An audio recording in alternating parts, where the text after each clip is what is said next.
Hey guys, happy Sunday and welcome back to my channel.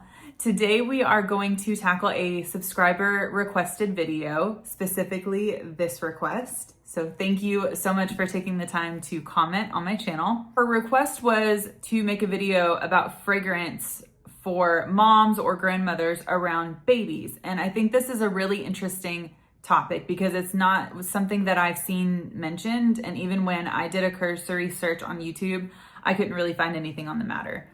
The first thing that I will say, because I have to, is I want to be very, very clear that I am not in any way a medical professional. So I cannot in good conscience confidently recommend any specific fragrance that is, quote, safe or unsafe to wear around babies or children, especially if the child has a medical condition. What I can do, however, and what this video is going to be about, are fragrance tips and practices on the way that I have used fragrance since having my daughter 3 months ago. And they seem to have worked around my baby pretty well so far. So if you're a fragrance lover stepping into parenthood or caring for a little one, I hope this gives you something helpful to think about.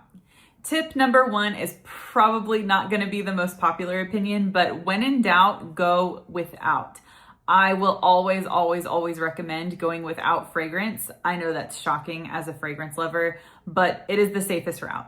I will always recommend it, especially around a newborn. I did not wear any fragrance around my baby probably for the first 3 to 4 weeks, and I would recommend even longer maybe if you're nursing. I did try to introduce fragrance in small amounts, and I noticed some interesting things. Sometimes my baby would sneeze. She sneezes a lot more than my first one did, and so I think she's a little bit more sensitive. I also noticed that if I sprayed my clothes with fragrance where she rests her face on me, whether it was my shoulder or my chest or whatever, I noticed that sometimes her cheeks would get a little bit red, or the cheek that was touching me would get a little bit red. So that made me stop.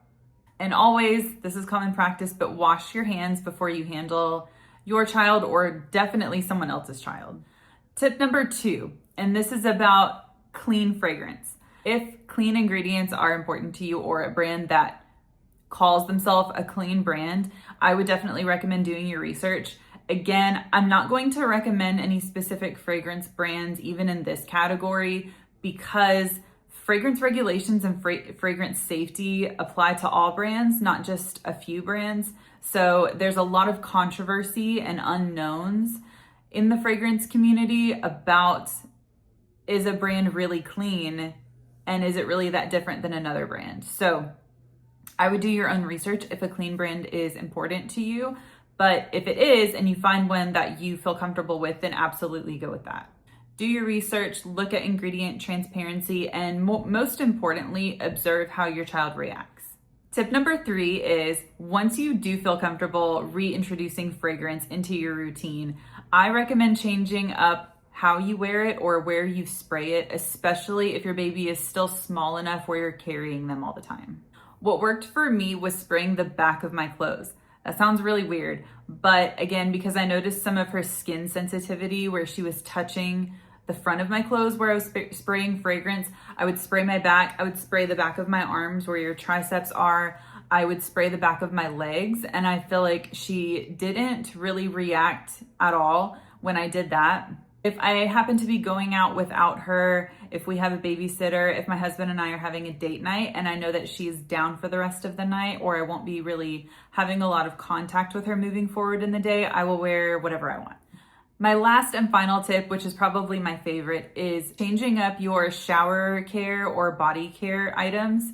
And if you're foregoing fragrance during this season of your life, it is temporary. So you might enjoy highly fragranced body care instead. This can still give you that boost without being quite as long lasting as fragrance. The first is shampoo and conditioner. This brand called Theory is unreal. I really love the formula, but the scent, specifically the amber rose scent, is so beautiful. It is really, really strong, at least in my experience. It has lingered in my hair well into the next day. In terms of body washes, here are some of my personal favorites that I really feel like are a luxurious experience and the smell really lingers on the skin.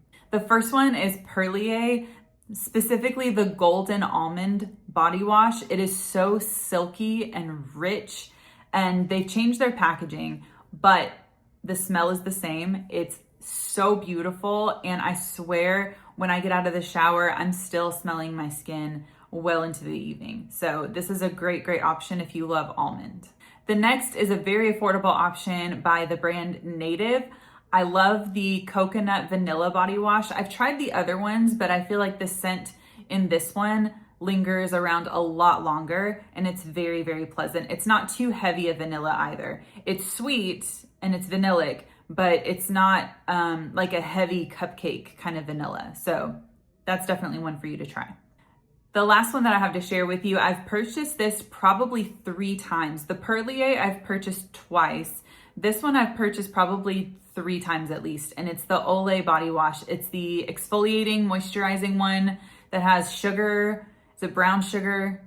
Sugar and cocoa butter. So good. I love what this does on my skin. I like the scent, but I love the formula of this so much. It's so smoothing and beautiful, and it's accessible pretty much anywhere. I absolutely love this one, and it's not too much. I would say it's less sweet than the Native brand one that I spoke about. It's going to be a beautiful primer step as well if you're going to go on with body care on top of your skin after your shower. So can't recommend that one enough. So good. Again, these are going to give you that sort of scented fix that you need without spraying anything directly on your skin. At the end of the day, every mom and every baby is totally different. What matters most is paying attention to your baby's cues and doing what is right for you. If you found this video helpful, please give it a big thumbs up. Thank you to my subscribers who are leaving me comments, giving me video ideas. It does not go unnoticed. I love you so much, and I can't wait to see you in the next video. Bye.